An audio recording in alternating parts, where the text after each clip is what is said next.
Redditors who have found dead bodies, what's the story? My wife and I arrived early at an accident that had happened only moments before on the highway. Two other guys and I jumped from our cars to try and help a very old man who was seemingly trapped in his car. I remember thinking he must still be alive because his eyelids flickered rapidly, but also realized that there was not blood flowing from his open wounds. When the medics arrived, they just quickly glanced at him and assured me that he was definitely dead already and I would not need to bother anymore. The only things haunting me afterwards were the smell of burning coolant oozing from the car and his crystal blue eyes. As I found out later, he was a local farmer who came from his field, drove onto the highway from there and just turned into oncoming traffic. Also, as we left, we passed 2 to 3 other cars with injured people who I could have actually have helped if we had not stopped at the very first wreck we saw. This is about 25 years ago. Didn't think about it for a decade.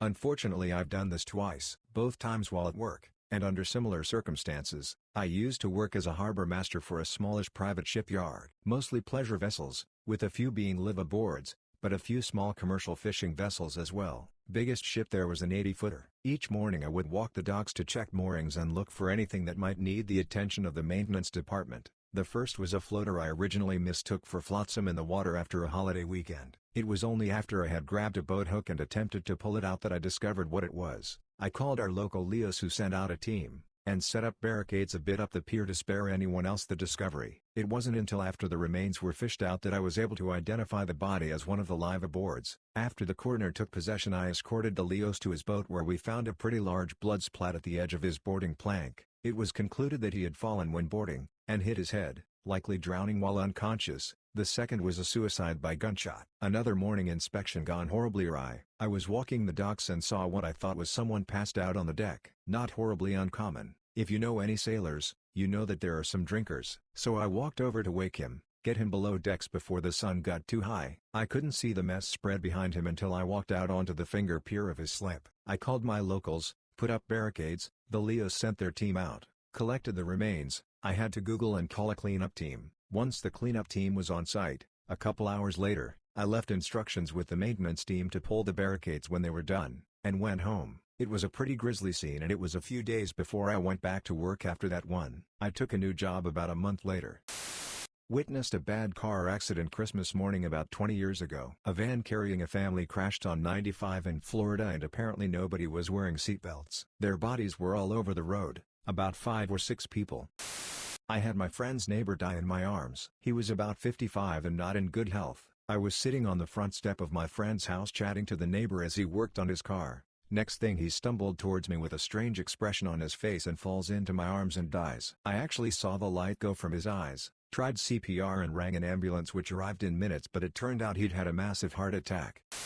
When I was 11, my best friend was run over by a garbage truck. I rounded the corner right after it happened and was the first to see his crushed head under the rear wheel. Edit. Thanks for the kind words, everybody. It was pretty surreal. I didn't know who it was at first. It took about 10 minutes for everyone to realize Joey was missing, and then it struck who was under the truck. The investigation said that the backup beeper on the truck wasn't working, so Joey never knew it was coming. They changed the rules where I live, and to this day there is always 2 people on the trucks now to make sure it doesn't happen again.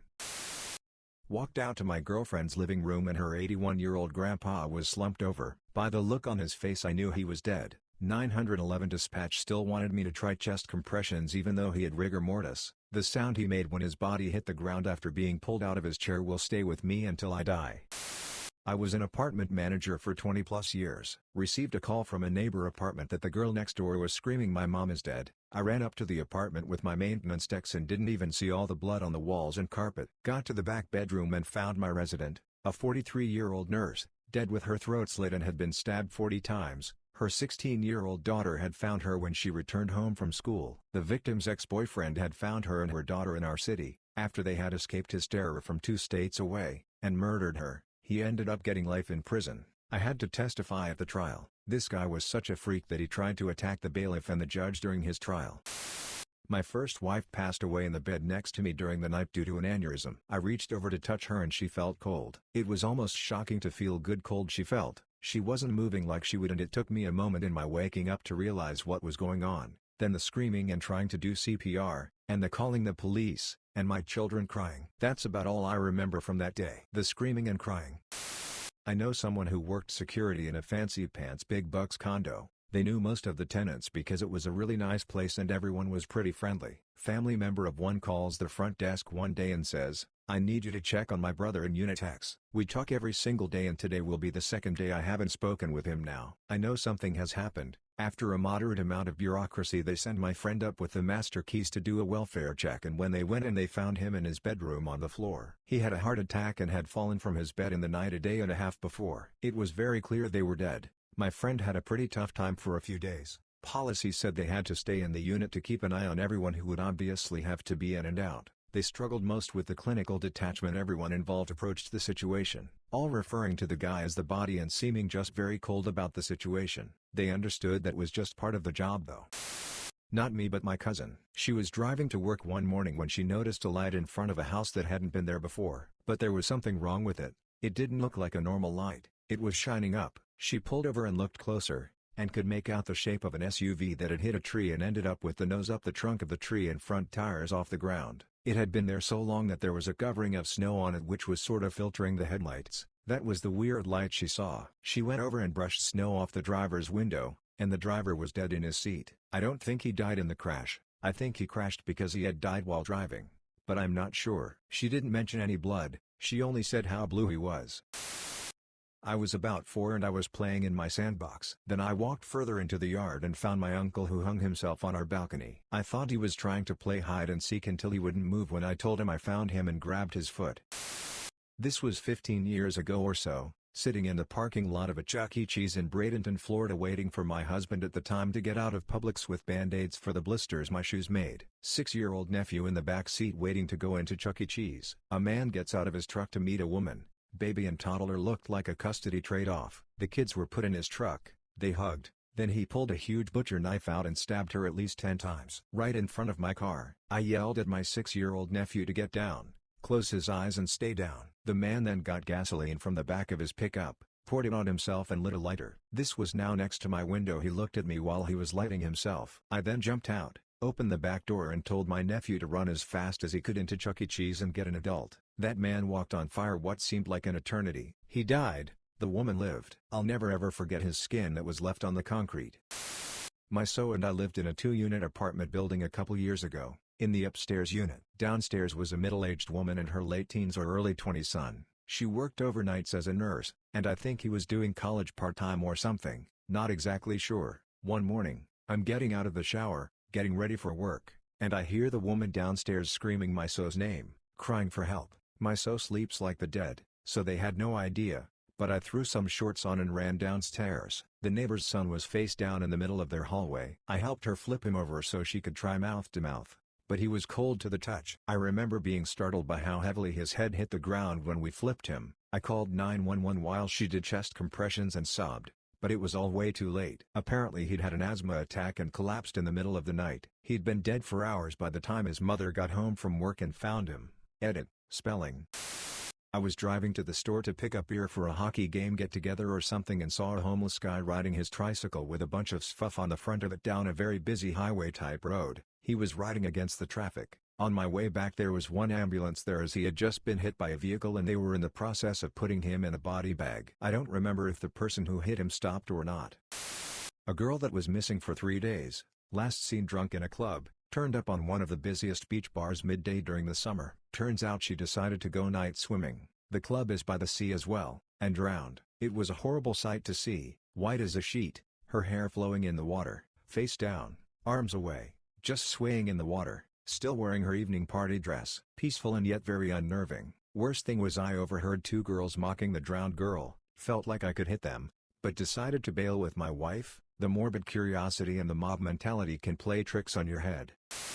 Car crash. Truck had flipped over maybe 1 minute prior to our arrival. It had landed perfectly on top and squished the guy. His arm was still hanging out of the truck so I checked to see if he had a pulse but no such luck. Still warm but blood and diesel fuel everywhere. We then saw kids' toys all over the road so we did our best to look inside but saw no kids. I then crawled down the embankment into the woods looking for debris and possible ejected children. Police showed up 20 minutes later, pretty remote, and the coroner declared him dead. Poor guy looked like he overcorrected on a curve. Was only 23 and had 2 little kids he left behind. I don't think I'll ever get that image out of my head. I was working at a supermarket early one morning to get the loading dock ready for our big weekly delivery. Opened the dock door to find a car parked back there. It was a secluded area. Checked the car out. There was a naked couple in the back, still in an embrace. Hell, her legs were wrapped around him. They didn't look right, kinda pale, and no response, even from rocking the car. We called the police. They broke the window to confirm they were dead. It appeared that they had left the car running for the heater, but had backed it up against the wall blocking the exhaust pipe and died of carbon monoxide poisoning. Turns out they were married, just not to each other. It was a small community and word spread like wildfire. When the guy's wife showed up, she said he's lucky he's dead, otherwise I'd kill him. As a teenager in high school and lived with my grandparents in a small Midwestern town, one where everyone knew everyone else. I was probably 15 when this happened as I didn't drive yet. My grandmother was friends with another lady who lived a few blocks away. They had grown up, gone to school together, stayed friends all this time, and they spoke on the phone at least once a week. My grandmother's friend was a widow and lived alone, but had family in the area that would check on her. One late afternoon, my grandmother was talking to her on the phone and she interrupted saying, "Hold on, Annabelle." And then nothing. My grandmother waited and waited thinking perhaps somebody came to the door or she went to the bathroom, but her friend never returned to the phone. My grandmother finally hung up and tried to call back but only got a busy signal. She told my grandfather, who was watching a baseball, what had happened, but he didn't think anything about it. So she told me about it and asked to go over and have a look while she called her relatives. I was given a key to her place. Apparently they had swapped house keys, but told to knock first. I rode my bike over, knocked on the door, and got silence in return. Tried looking through the front window and saw nothing, so I put the key in, opened the door, and just to the right found her slumped over in a chair, the phone still in her hand. I quickly hung it up and then dialed 911. Not knowing what else to do, I waited for them on the front porch for 5 terrible minutes. By the time they had her body on the stretcher, her nephew arrived. We found out later that she had had a heart attack and died immediately, but one of the first things I did after that was learn CPR. I never wanted to feel so helpless like that again. Worse yet, I know her last words weighed on my grandmother. Thanks for listening. Subscribe for more daily videos.